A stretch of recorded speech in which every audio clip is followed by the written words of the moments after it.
ಉಡುಪಿ ಅಂತ ಒಂದು ಧಾರ್ಮಿಕ ಕ್ಷೇತ್ರಗಳಿರುವಂತಹ ಒಂದು ವಿಧಾನಸಭಾ ಕ್ಷೇತ್ರಕ್ಕೆ ಯಶ್ಪಾಲ್ ಸುವರ್ಣ ಅನ್ನುವಂತ ಒಬ್ಬ ವ್ಯಕ್ತಿ ಅವರು ಶಾಸಕರಾಗಿದ್ದು ನಿಜಂದು ಕೂಡ ದುರಂತ ಮತ್ತು ಇದೊಂದು ಕಳಂಕ. ಮಾತು ಸ್ವಭಾವವನ್ನು ಹೇಳ್ತದೆ. ಮನುಷ್ಯನಿಗೆ ವಾಂತಿ ಆಗ್ತದೆ. ವಾಂತಿ ಆಗುವುದು ಯಾವುದು? ಹೋಟೆಲ್ ಇದ್ದದ್ದೇ ವಾಂತಿ ಆಗುದು. ಮಾತು ಏನ್ ಹೇಳ್ತದೆ?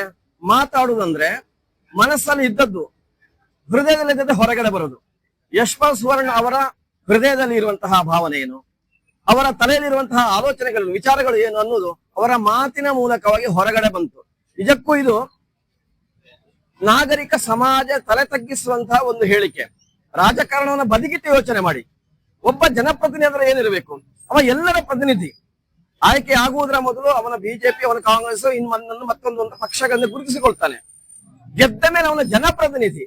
ಒಬ್ಬ ಜನಪ್ರತಿನಿಧಿಯಾಗಿ ಇದ್ದುಕೊಂಡು ಎಲ್ಲಾ ಜನರನ್ನ ಪ್ರತಿನಿಧಿಸುವಂತಹ ಒಬ್ಬ ವ್ಯಕ್ತಿ ಒಂದು ಭಾರತವನ್ನ ದೀರ್ಘಕಾಲ ಆಳ್ವಿಕೆ ಮಾಡಿದಂತಹ ಮತ್ತು ಭಾರತದ ಪ್ರಥಮ ಬಜೆಟ್ಗಿಂತಲೂ ಹೆಚ್ಚು ದೊಡ್ಡ ಮೊತ್ತವನ್ನ ದೇಶಕ್ಕೆ ಬೇಕಾಗಿ ಸಮರ್ಪಣೆ ಮಾಡಿದಂತ ಒಂದು ಕುಟುಂಬ ಸರ್ವನಾಶ ಆಗಿ ಹೋಗ್ಲಿ ಅಂತ ಹೇಳ್ತಾರೆ ಅಂತ ಕೇಳಿದ್ರೆ ಅವರಿಗೆ ಏನು ಆಗುದಿಲ್ಲ.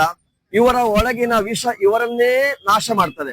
ಬಹುಶಃ ಕರಾವಳಿ ಜಿಲ್ಲೆಯಲ್ಲಿ, ಉಡುಪಿ ಜಿಲ್ಲೆ ಮತ್ತು ದಕ್ಷಿಣ ಕನ್ನಡ ಜಿಲ್ಲೆಯಲ್ಲಿ ಈ ರೀತಿಯ ಕೆಟ್ಟ ಮಾತುಗಳಿಂದಲೇ ಅಸ್ತಿತ್ವವನ್ನು ಸ್ಥಾಪಿಸಿಕೊಂಡಂತಹ ಬಿಜೆಪಿ ಅದರ ಜನಪ್ರತಿನಿಧಿಗಳು ತಮ್ಮ ಕೊನೆಯ ದಿನಗಳನ್ನ, ಜನಪ್ರತಿನಿಧಿತ್ವದ ಕೊನೆಯ ದಿನಗಳನ್ನ ಎಣಿಸ್ತಾ ಇದ್ದಾರೆ ಅಂತ ಅನ್ನಿಸ್ತದೆ. ಹಾಗಾಗಿ ಹೇಗೆ ದೀಪ ಆರ್ಲಿಕ್ಕೆ ಆಗುವಾಗ ಜೋರಾಗಿ ಉರಿದು ಕೊನೆಗೆ ಅದು ಆರಿ ಹೋಗ್ತದೋ ಹಾಗೆ ಅದು ಯಶ್ಪಾಲ್ ಸುವರ್ಣ ಇರಬಹುದು ಅಥವಾ ಅಲ್ಲಿಯ ಮಂಗಳೂರು ಉತ್ತರದ MLA ಆಗಿರುವಂತಹ ಭರತ ಶೆಟ್ಟಿ ಇರಬಹುದು.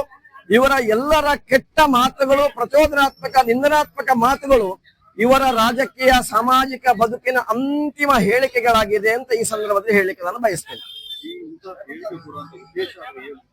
ಸರ್, ಇಡೀ ಸಂಘ ಪರಿವಾರದ ಅಥವಾ ಬಿಜೆಪಿ ಇಡೀ ರಾಜಕೀಯದ ಅಸ್ತಿತ್ವ ಇರುವುದೇ ಪ್ರಚೋದನಾತ್ಮಕ ಮತ್ತು ನಿಂದನಾತ್ಮಕವಾದ ಮತ್ತು ಪ್ರತಿಕ್ರಿಯಾತ್ಮಕವಾದ ಮತ್ತು ಸ್ಪರ್ಧಾತ್ಮಕವಾದಂತಹ ಹೇಳಿಕೆಗಳು.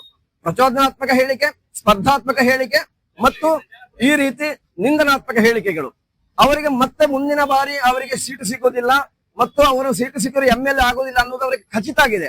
ಹಾಗೆ ಇವರ ಹಳೆಯ ಅಸ್ತ್ರಗಳು ಮತ್ತೆ ಮತ್ತೆ ಮತ್ತೆ ಮತ್ತೆ ಜನರನ್ನ ಕೆರಳಿಸಿದ್ರೆ, ಕಾಂಗ್ರೆಸ್ನ ವಿರುದ್ಧ ಆಕ್ಷೇಪಾರ್ಹ ಶಬ್ದಗಳನ್ನ ಬಳಕೆ ಮಾಡಿದ್ರೆ ಜನ ಇಷ್ಟಪಡ್ತಾರೆ ಅನ್ನುವಂತ ಭ್ರಮೆಯಲ್ಲಿದ್ದಾರೆ. ಜನಗಳಿಗೆ ವಾಸ್ತವ ಅರಿವಾಗಿದೆ. ಹಾಗಾಗಿ ಇವರ ಏನು ಹೇಳಿಕೆ ಉಂಟು, ಯಶ್ಪಾಲ್ ಸುವರ್ಣ ಅವರು ಗಾಂಧಿ ಪರಿವಾರದ ಬಗ್ಗೆ ಹೇಳಿದಂತಹ ಕೆಟ್ಟ ಹೇಳಿಕೆಗಳು, ಕಾಂಗ್ರೆಸ್ ಪಕ್ಷದ ಬಗ್ಗೆ ಕೆಟ್ಟ ಹೇಳಿಕೆಗಳು, ಅದು ಅವರಿಗೆ ಮುಳುವಾಗ್ತದೆ.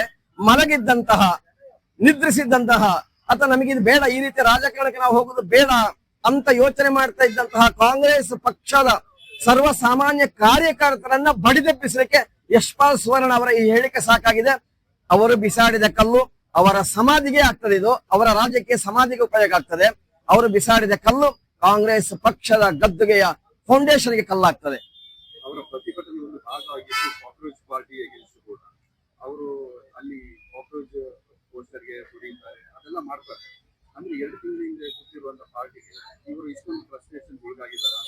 ಅಲ್ಲ, 2 ಸಂಗತಿಗಳುಂಟು. ನಿಮಗೆ ಕಾಂಗ್ರೆಸ್ ಪಾರ್ಟಿಗೆ ಏನು ಜನಬೆಂಬಲ ಸಿಕ್ಕಿದೆ, ಅದನ್ನ ಮತ್ತಷ್ಟು ಅದರ ಮೇಲೆ ಅಟ್ಯಾಕ್ ಮಾಡಿದಾಗ ಅದು ಇನ್ನೂ ಬಲಿಷ್ಠ ಆಗ್ತದೆ. ಯಾಕಂದ್ರೆ ಕಳೆದ 2 ತಿಂಗಳುಗಳಿಂದ ಇಡೀ ದೇಶದಲ್ಲಿ ಕಾಂಗ್ರೆಸ್ ನೇತೃತ್ವದಲ್ಲಿ, NSU ನೇತೃತ್ವದಲ್ಲಿ, ರಾಹುಲ್ ಗಾಂಧಿ ಅವರ ನೇತೃತ್ವದಲ್ಲಿ ವ್ಯಾಪಕವಾದಂತಹ ಹೋರಾಟಗಳು ನಡೀತಾನೆ ಇತ್ತು. ಎಲ್ಲಾ ರಾಜ್ಯಗಳಲ್ಲಿ ಹೋರಾಟ ನಡೆದಿದೆ. ಅದು ಸಾಮಾನ್ಯ ಜನಕ್ಕೆ ರೀಚ್ ಆಗಿದೆ. ನಿಮಗೆ ಮೇನ್ ಸ್ಟ್ರೀಮಿನ ಮೀಡಿಯಾಗಳಲ್ಲಿ ಭಾರತ ಇರಬಹುದು, ಆದರೆ ಸ್ವತಂತ್ರ ಯೂಟ್ಯೂಬ್ ಚಾನೆಲ್ಗಳ ಮೂಲಕವಾಗಿ, ಸ್ವತಂತ್ರ ಮಾಧ್ಯಮಗಳ ಮೂಲಕವಾಗಿ ಜನಗಳಿಗೆ ತಲುಪಿತ್ತು. ಈ ಅರಿವಿದ್ದು ಈ ಕ್ರೆಡಿಟ್ ಕಾಂಗ್ರೆಸ್ಗೆ ಹೋಗಬಾರದು ಅನ್ನುವ ಕಾರಣಕ್ಕೆ ಬೇಕಾಗಿ ಏನೂ ಅಲ್ಲದ ಇರುವಂತಹ ಈ ಕಾಂಗ್ರೆಸ್ ಪಾರ್ಟಿಯನ್ನ ಇವರು ದೊಡ್ಡ ಮಾಡುವಂತಹ ಪ್ರಯತ್ನ ಇದು. ಆದರೆ ಜನಗಳಿಗೆ ಅರ್ಥ ಆಗಿದೆ ಸರ್. ಮುಂದಿನ ದಿನಗಳಲ್ಲಿ ರಾಜಕೀಯವಾದಂತಹ ಬದಲಾವಣೆ ಆಗ್ತದೆ, ಸಾಮಾಜಿಕವಾದಂತಹ ಬದಲಾವಣೆ ಈ ದೇಶದಲ್ಲಿ ಆಗ್ತದೆ, ಒಳ್ಳೆಯದಕ್ಕೆ ಬೇಕಾಗಿ.